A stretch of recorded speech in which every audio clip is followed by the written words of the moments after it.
नमस्कार, शाम के 7 बज चुके हैं। आप देख रहे हैं देश तक। आपके साथ मैं हूं चित्रा त्रिपाठी। आधे हिंदुस्तान में बारिश ने कोहराम मचा रखा है। क्या पहाड़, क्या मैदान, सब पानी पानी हो रहे हैं। अगले आधे घंटे में हम आपको दिखाएंगे सैलाब के रोंगटे खड़े कर देने वाले अलग अलग हिस्सों की तस्वीरें। यूपी, बिहार, असम, हिमाचल से लेकर दक्षिण भारत का हाल। इसके अलावा बात होगी मोदी के अयोध्या प्लान की और राजस्थान में चल रहे सियासी खिचड़ी की भी, वो भी बिना ब्रेक के। लेकिन सबसे पहले शो की शुरुआत राजधानी दिल्ली के साथ करते हैं, जो 2 घंटे की बारिश में दरिया बन गई।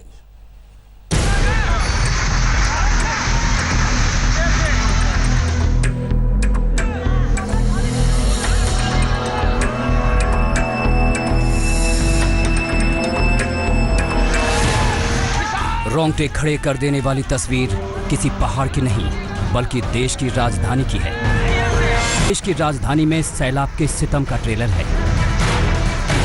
सैलाब के साथ पहले पेड़ और फिर इस मकान की नींव बह गई। अगले ही पल ईंटों के साथ भर-भरा कर पूरा मकान पानी में बह गया। लोग चीखते रहे, चिल्लाते रहे। देखते ही देखते एक नाला पूरे घर को बहा ले गया। दिल्ली ने शायद ही पहले कभी सैलाब का ऐसा मंजर देखा हो। डरा देने वाली ये तस्वीरें दिल्ली के आईटीओ के पास अन्ना नगर इलाके की हैं, जहां अभी भी लोग सदमे में हैं। WHO में पानी भरने की वजह से हमारे घरों में बहाव इतनी तेज था, उसी की वजह से हमारी नींव में पानी गया और हमारे घर गिर गए। पर हम लोग बच पाए, बाकी कुछ भी नहीं बचा हमारा, सब कुछ दब गया उसमें। अब आपको दिखाते हैं दिल्ली में रात को आई बारिश की तबाही की कुछ और तस्वीरें। अब दिल्ली के मिंटो रोड का हाल देखिए। डीटीसी बस पानी में पूरी तरह से डूब गई। यात्री जान बचाने के लिए छतों पर आ गए। सीढ़ी और रस्सी के सहारे उन्हें रेस्क्यू करके निकाला गया। राहत की बात यह थी कि रविवार और सुबह का वक्त होने की वजह से बस में ज्यादा लोग सवार नहीं थे। बसों के यात्रियों ने तो किसी तरह अपनी जान बचा ली, लेकिन उसी अंडरपास में एक टेम्पो वाला पानी में डूबकर मर गया। सबसे बड़ी बात, मिंटो रोड का ये इलाका दिल्ली के पॉश और व्यस्त इलाकों में से एक माना जाता है। 2-2.5 घंटे के आसपास जो बारिश हुई थी, उसमें ही ये हाल है, जो कि बड़ा सवाल खड़ा करता है अथॉरिटीज पे, एमसीडी पे, दिल्ली सरकार पे, कि अब तक आखिर वो क्या कर रहे थे, क्यों मॉनसून की उन्होंने तैयारियां कर नहीं रखी थी। अब दिल्ली के वजीरपुर में अंडरपास का हाल देखिए। अंडरपास के दोनों ओर डीटीसी और क्लस्टर बसें फंस गई। बस के ड्राइवर और यात्रियों ने किसी तरह से सिर पर कपड़े जूते रखकर खुद को बाहर निकाला। ये दिल्ली की पहली बारिश है जिसने राजधानी को पूरी तरह से पानी पानी कर दिया। क्या आम, क्या खास और क्या बस्तियां, सब कुछ डूब गया। Jantar Mantar, India Gate, Lutyens zone, हर जगह का बुरा हाल है। सिर्फ 2 घंटे की बारिश में दिल्ली दरिया हो गई। सरकार के दावे पानी पानी हो गए। निखिल लखवानी, जितेंद्र बहादुर सिंह के साथ सुशांत मेहरा, दिल्ली आज तक। दिल्ली को दुनिया के सबसे एडवांस सिटी बनाए जाने के दावे किए जाते हैं, लेकिन हर साल बारिश में दिल्ली का यही हाल होता है। न पानी की निकासी का इंतजाम, न बारिश से निपटने की तैयारी। सरकार किसी की भी हो, बस एक दूसरे पर टोपी ट्रांसफर कर अपना पल्ला झाड़ने के लिए हर पार्टी का नेता तैयार है। ये ज़रूर है कि इस बार कोरोना के चलते, लॉकडाउन के चलते और हमारी बहुत सारी एजेंसियों का कुछ हिस्सा कोरोना मैनेजमेंट में भी लगा हुआ था, तो उस वजह से कुछ चीज़ें हो सकता है छूटी हों, लेकिन जहाँ भी कमी है हम उसको पूरी कर रहे हैं। और मुख्यमंत्री जी खुद लगातार इन चीज़ों पर निगरानी रखे हुए हैं। उन्होंने जब फ्लड कंट्रोल ऑर्डर हुआ था उसकी भी पूरी बैठक की थी। पीडब्ल्यूडी की सड़क है, पीडब्ल्यूडी का ब्रिज है, ड्रेन है पीडब्ल्यूडी का। इस अंतर को किसी को घालमेल नहीं करना है। हो सकता है कहीं एमसीडी का कोई नाला हो जिसमें अभी सफाई न हुई हो, अगर हमारे ध्यान में आए तो निश्चित रूप से हम उस पर वहाँ के अधिकारियों को भी दोषी ठहराएंगे। लेकिन इस केस में कहीं भी एमसीडी से लेना देना नहीं है। आपकी तैयारियां बिल्कुल नग्न थी, आप छुप के घर बैठे हैं। आप एक डरपोक मुख्यमंत्री की तरह घर बैठ गए, असहाय मुख्यमंत्री आप शीला जी को बोलते थे। ये दिल्ली आधुनिक दिल्ली बना के दी थी शीला जी ने। अफसोस इस बात का है कि इस आधुनिक दिल्ली को बर्बाद करने का काम आम आदमी पार्टी के मुख्यमंत्री केजरीवाल जी ने किया। एक दूसरे पर ठीकरा फोड़ने की कोशिशें लगातार जारी हैं, लेकिन दिल्ली के आम लोगों का क्या? हर साल उनकी यही बेबसी की तस्वीरें मानसून के सीजन में। दिल्ली की तस्वीर आपने देख ली, आगे आपको बाढ़ से बेहाल देश के दूसरे हिस्सों का भी हाल दिखाएंगे, लेकिन उसके पहले यूपी के बरेली का हैरान करने वाला वीडियो देखिए। यह कोरोना वार्ड की छत से झरना फूट पड़ा।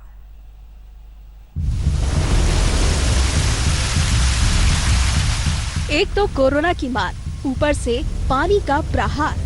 छत से पानी की ये बौछार अस्पताल के कोरोना वार्ड में हो रही है। पूरे वार्ड में कोरोना संक्रमित मरीज भर्ती हैं। इनमें महिलाएं भी हैं और बच्चे भी। अचानक छत से बरसात के पानी को निकालने के लिए लगा पाइप टूट गया और पाइप के टूटते ही झरना फूट पड़ा। ये हालात बरेली के राजश्री हॉस्पिटल और मेडिकल कॉलेज में पैदा हुए, जो एक निजी अस्पताल है, लेकिन प्रशासन ने यहाँ कोरोना संक्रमित मरीजों के इलाज का इंतजाम कर रखा है। मोटी धार सीधे कोविड वार्ड में हाहाकार मचाने लगी और मरीजों के होश उड़ गए, लेकिन संक्रमण के चलते उनके सामने कहीं और जाने का रास्ता भी नहीं था। जब वार्ड तालाब में तब्दील हो गया और किसी ने कार्रवाई नहीं की, तो ये वीडियो ट्विटर पर डाल दिया गया। इसके बाद प्रशासन की नींद खुली। तो ये पता चला कि कंस्ट्रक्शन एक्टिविटी के कारण वहाँ पे एक प्लम्बिंग फेलियर हो गया था, जिसके कारण ये एकदम से रेन वाटर गिरने लगा बरसात के समय। तत्काल जो है वहाँ से जितने भी रोगी भर्ती थे उनको हटाया गया और रिपेयर कल ही इसको करा के ठीक कर दिया गया। अभी स्थिति कंट्रोल है। प्रशासन के मुताबिक मरीजों को शिफ्ट कर दिया गया है, लेकिन इन तस्वीरों ने सियासी तूफान खड़ा कर दिया। मरीज परेशान है, स्वास्थ्यकर्मी परेशान है, लेकिन सरकार के मुखिया सदी का सबसे कमजोर वायरस जैसे बचकाना बयान देकर जवाबदेही से मुंह फेर रहे हैं। बरेली कोविड अस्पताल का हाल देखिए। कोविड वार्ड में इतना झरना फूट पड़ा है। दरअसल अंतर्राष्ट्रीय योग दिवस पर सीएम योगी ने कोरोना को सदी का सबसे कमजोर वायरस कहा था। उधर अखिलेश यादव ने भी झरने का वीडियो ट्वीट कर लिखा है, ये है उत्तर प्रदेश में क्वारंटीन सेंटर का हाल। पानी नहीं पर झरना बह रहा है। विपक्ष का आरोप है कि अगर योगी सरकार कोरोना के खिलाफ लड़ाई में अच्छे इंतजामों का दावा करती है, तो फिर ऐसी तस्वीर क्यों सामने आती है? बरेली से कृष्णराज के साथ ब्यूरो रिपोर्ट, आज तक। यूपी में झरना बह रहा है तो आपको उसके पड़ोसी राज्य बिहार लेकर चलते हैं, जहां पर बाढ़ ने हाहाकार मचा रखा है। सूबे के 8 जिले इसकी चपेट में हैं। कोरोना विस्फोट के बीच बाढ़ का कहर बिहार पर भारी पड़ रहा है। इन सब के बीच बिहार में आसमानी बिजली गिरने से आज 8 लोगों की मौत हो गई।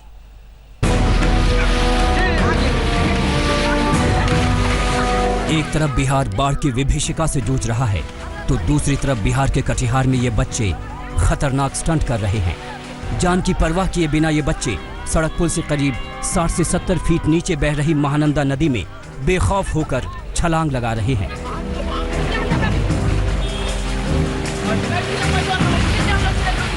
हैरानी इस बात की है कि कोई इन्हें रोक भी नहीं रहा है। बड़े लोगों की दलील ये है कि ये बच्चे तैराकी में माहिर हैं, लेकिन ये डर बराबर बना हुआ है कि अति आत्मविश्वास कहीं घातक न साबित हो जाए।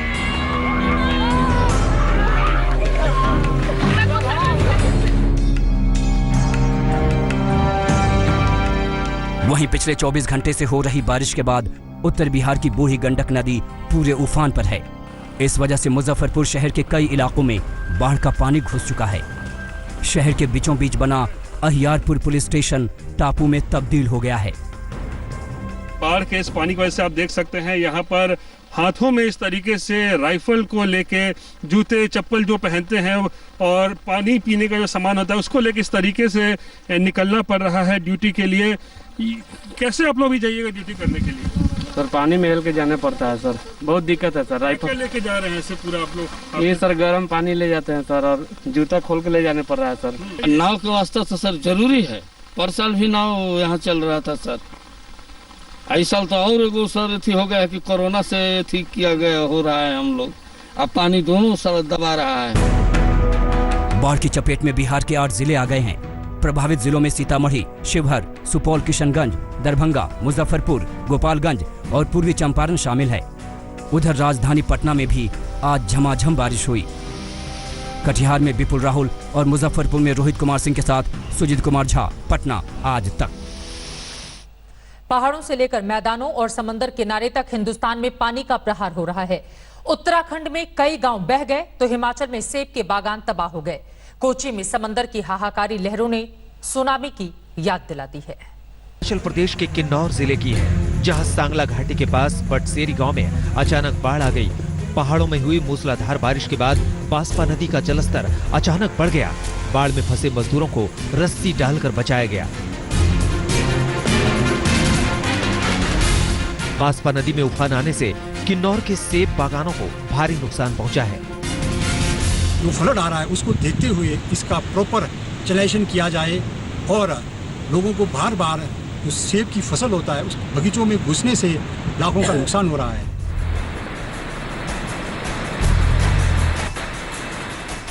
ये तस्वीरें उत्तराखंड के मुनस्यारी की हैं, जहां 2 दिन से पहाड़ों की चोटियों में हो रही मूसलाधार बारिश छोड़ी बगड़ गांव के लिए काल बन गई।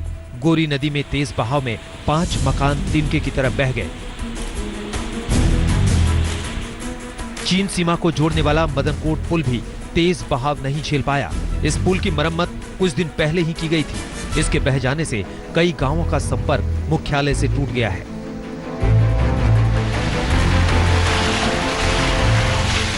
कोची की इन तस्वीरों को देखकर आप दंग रह जाएंगे, मानो समंदर सीमाएं तोड़कर रिहायशी इलाकों में दाखिल होने पर आमादा है। देखते ही देखते समंदर का पानी गांव में भर गया। लोगों को सुनामी की याद आ गई और जान बचाने की जुगत में लग गए।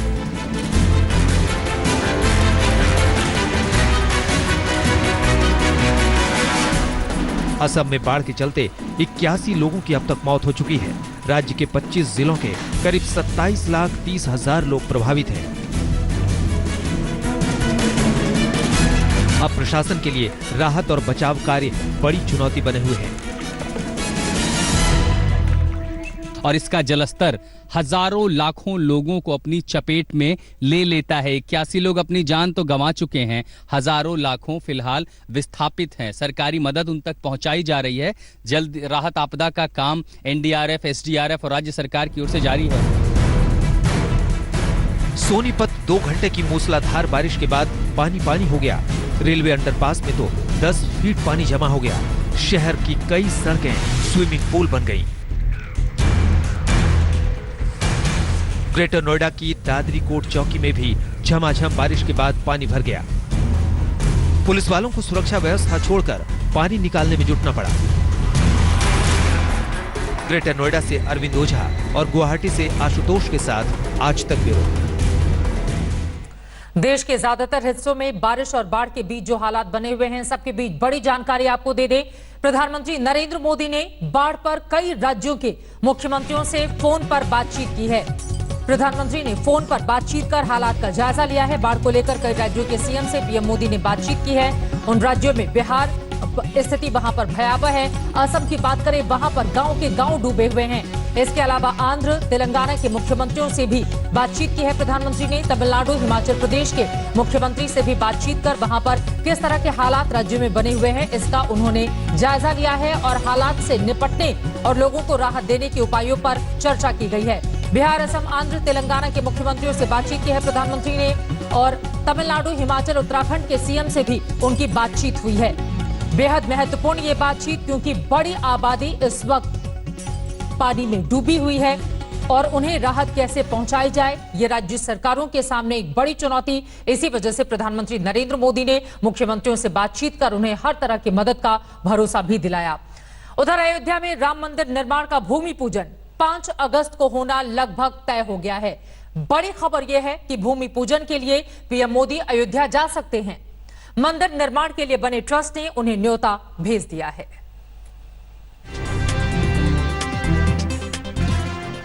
अयोध्या पर सुप्रीम कोर्ट का फैसला आने के बाद जिस पल का इंतजार था वो भी जल्द आने वाला है। अयोध्या में श्री राम जन्मभूमि कार्यक्षेत्र ट्रस्ट की अहम बैठक हुई, जिसमें तय किया गया कि भूमि पूजन पीएम मोदी के हाथों से कराया जाएगा।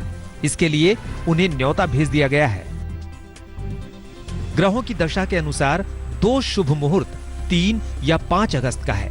पीएमओ से जवाब आने पर इनमें से एक पक्की तारीख तय हो जाएगी। ट्रस्ट के सूत्रों की माने तो पीएम मोदी 5 अगस्त सुबह 11 बजे से 1 बजे के बीच भूमि पूजन में शामिल होंगे। इसके विधि विधान की शुरुआत सुबह 8 बजे हो सकती है। स्वामी नृत्य गोपाल दास जी महाराज ने प्रधानमंत्री जी को निवेदन किया है, तिथियों का सुझाव भी दिया है, लेकिन अंतिम निर्णय तो प्रधानमंत्री कार्यालय को करना है। उनकी जब सहमति आएगी, आप भी जानते हैं प्राइम मिनिस्टर आएंगे तो कम से कम 15 दिन का समय तो प्रशासन को चाहिए। 5 अगस्त की तारीख इस मायने में भी अहम है कि 1 साल पहले इसी दिन अनुच्छेद 370 को समाप्त कर जम्मू कश्मीर को दिया गया विशेष दर्जा खत्म कर दिया गया था। प्रधानमंत्री के पूर्व प्रधान सचिव नृपेंद्र मिश्रा की अध्यक्षता में हुई बैठक में 5 अहम मुद्दे तय किए जाने थे। भूमि पूजन की तारीख, प्रधानमंत्री की भागीदारी, गर्भगृह की डिजाइन, 70 एकड़ जमीन पर निर्माण की डिजाइन और एक ही परिसर के भीतर सीता मंदिर का निर्माण। बैठक में तय किया गया है कि मंदिर की ऊंचाई अब थोड़ी अधिक होगी। पहले तय हुआ था कि ऊंचाई 141 फीट होगी और अब 161 फीट होगी। पहले 3 गुंबद तय किए गए थे और अब 5 गुंबद बनाए जाएंगे। चंपत राय के मुताबिक देश भर के 4 लाख ब्लॉक के 10 करोड़ लोगों से चंदे के लिए संपर्क किया जाएगा। उन्हीं पैसों से मंदिर का निर्माण होगा। अयोध्या में बनबीर सिंह के साथ राहुल श्रीवास्तव, दिल्ली, आज तक। मंदिर ट्रस्ट ने प्रधानमंत्री को न्योता भेज दिया है। सूत्र बता रहे हैं पीएम मोदी 5 अगस्त को अयोध्या जाएंगे। सुबह 11 बजे से दोपहर 1 बजे तक भूमि पूजन का ये बहुत बड़ा कार्यक्रम वहां पर रखा गया है। काफी लोगों की मौजूदगी भी होगी। हालांकि कोरोना काल ये चल रहा है, ऐसे में कोशिश यही होगी कि एक तरफ भूमि पूजन का कार्यक्रम भी अच्छे से हो जाए और दूसरी दिक्कतें भी पेश नहीं आए। लेकिन 5 अगस्त का एक बहुत बड़ा संयोग है। दरअसल पिछले साल 5 अगस्त को जम्मू कश्मीर से अनुच्छेद 370 को हटाया गया था। इससे जम्मू कश्मीर को मिला विशेष दर्जा समाप्त कर दिया गया। राम मंदिर निर्माण और 370 को हटाना बीजेपी के एजेंडे में शामिल था। अब हम आपको दिखाते हैं बड़ी बातें। 5 अगस्त को भूमि पूजन का संयोग, पीएम मोदी 5 अगस्त को अयोध्या आएंगे। सूत्र ये बड़ी जानकारी हमें दे रहे हैं। अपने आप में ये तारीख काफी ज्यादा महत्वपूर्ण है। प्रधानमंत्री नरेंद्र मोदी 5 अगस्त को अयोध्या जाएंगे, ये बड़ी जानकारी निकलकर सामने आ रही है। मैं चाहूंगी दूसरा ग्राफिक्स आपको दिखाया जाए। सुबह 11 बजे से 1 बजे तक भूमि पूजन का कार्यक्रम होगा, उसमें प्रधानमंत्री मोदी शामिल होंगे। 5 अगस्त 2019 को अनुच्छेद 370 हटाया गया था। पिछले साल की ही ये तारीख थी, 370 को हटा दिया था। जम्मू कश्मीर का विशेष दर्जा समाप्त किया गया था, जो बीजेपी के एजेंडे में शुरू से ही, जब से ये पार्टी 1980 बनी, 1980 में इस पार्टी का गठन किया गया था, तब से बीजेपी के एजेंडे में शामिल था। 5 अगस्त को पीएम मोदी का भूमि पूजन में जाना एक बहुत बड़ा सियासी संकेत भी है। इस वजह से भी 5 अगस्त की तारीख मानी यही जा रही है कि यही वो तारीख होगी जिस दिन प्रधानमंत्री नरेंद्र मोदी अयोध्या जा सकते हैं। हालांकि 3 अगस्त का भी ऑप्शन, 2 तारीखें दी गई थी, 3 अगस्त का भी ऑप्शन उसमें था। 3 अगस्त को रक्षाबंधन का कार्यक्रम है, लेकिन माना जा रहा है 5 अगस्त को प्रधानमंत्री मोदी जा सकते हैं भूमि पूजन के कार्यक्रम में अयोध्या। लेकिन इन सब के बीच आपको यह भी बताते चले, एनसीपी सुप्रीमो शरद पवार ने मोदी सरकार पर निशाना साधा है। उन्होंने कहा है कि कुछ लोगों को लगता है राम मंदिर बनने से कोरोना हार जाएगा। तंज कसा है यहां पर शरद पवार ने।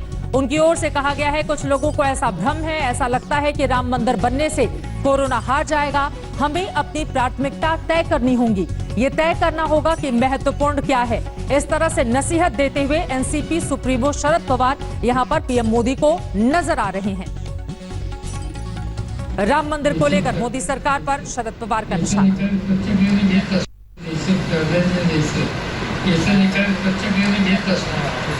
आम्हाला असं वाटतं की कोरोनामध्ये सापडलेले लोक त्याला कसं बाहेर काढायचं, त्या कामाला आपण काढणार नाही. काही लोकांना असं वाटत असेल की मंदिर बांधून कदाचित कोरोना जाईल आणि त्या बांधण्याने कदाचित तिने हा कार्यक्रम घेतला असावा, मला माहिती नाही, काळजी मला माहिती. अयोध्या जाने को लेकर पीएम का कार्यक्रम तय होना है, लेकिन इन सबके बीच एनसीपी सुप्रीमो शरद पवार का पीएम मोदी पर निशाना आप सुन रहे थे। उन्होंने खुद क्या क्या बड़ी बातें कही हैं। आगे बढ़ते हुए आज की एक और महत्वपूर्ण खबर आप तक पहुंचाते हैं। रात को पति पत्नी के बीच झगड़ा हुआ और सुबह पत्नी और 2 मासूम बच्चों के शव घर में पड़े मिले। ये सनसनीखेज वारदात दिल्ली के निहाल विहार इलाके की है। पति वारदात के बाद से ही फरार है। पुलिस को शक है कि पति ने ही पूरे परिवार को धारदार हथियार से मौत के घाट उतार दिया।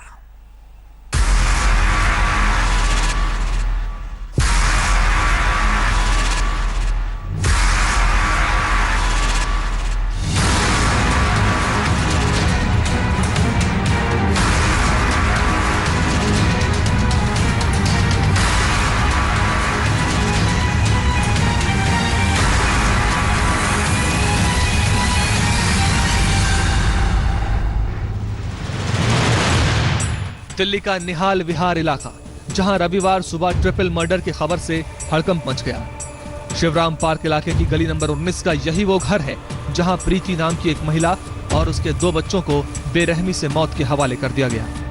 28 साल की महिला, 8 साल के बच्चे और 5 साल की बच्ची के शव घर के अंदर खून में लथपथ पड़े मिले। शनिवार रात प्रीति और उसके पति गगन के बीच रोज की तरह झगड़ा हुआ था, जिसकी खबर उसने फोन पर अपने पिता को दी। रविवार को जब पिता ने बेटी का हालचाल जानने के लिए फोन किया तो बेटी ने फोन नहीं उठाया। परेशान पिता सुबह करीब 11:30 बजे जब उसके घर पहुंचा तो घर में अंधेरा छाया हुआ था। अंदर नजरें दौड़ाई तो तीनों के शव नजर आए।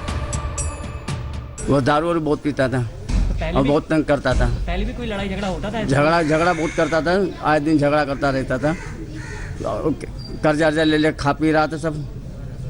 उसका जो है हम लोग ये सोचा कि चलो सुधर जाएगा, अब सुधर जाएगा, अब सुधर जाएगा, नहीं सुधरा। पिता की सूचना पर पुलिस मौके पर पहुंची। तफ्तीश में घर से एक हथौड़ा बरामद हुआ। पुलिस के मुताबिक तीनों की हत्या धारदार हथियार से की गई है। हथौड़े का इस्तेमाल भी वारदात में हो सकता है। प्रीति का पति गगन वारदात के बाद से फरार है और फिलहाल पुलिस का प्राइम सस्पेक्ट है। प्रीति के पिता का कहना है कि गगन नशे का आदी था, ठीक से काम नहीं करता था और इसीलिए अक्सर दोनों के बीच झगड़ा होता था। शनिवार रात को भी ऐसा ही झगड़ा हुआ, लेकिन किसी ने नहीं सोचा था कि उस झगड़े का अंजाम इतना खौफनाक होने वाला है। पुलिस ने फॉरेंसिक जांच के बाद तीनों शवों को पोस्टमार्टम के लिए भेजा है। हत्या का मामला दर्ज किया गया है और आरोपी पति की तलाश की जा रही है। पुलिस घर के आसपास लगे सीसीटीवी फुटेज को भी खंगाल रही है। ओपी शुक्ला के साथ तंसीम हैदर, दिल्ली आज तक। नमस्कार, मैं हूं अंजना ओम कश्यप। हमें उम्मीद है ये वीडियो आपको पसंद आया होगा। लेटेस्ट खबरों के लिए यूं ही देखते रहिए आज तक और इस वीडियो के पसंद आने पर लाइक, शेयर एंड सब्सक्राइब करना ना भूलें।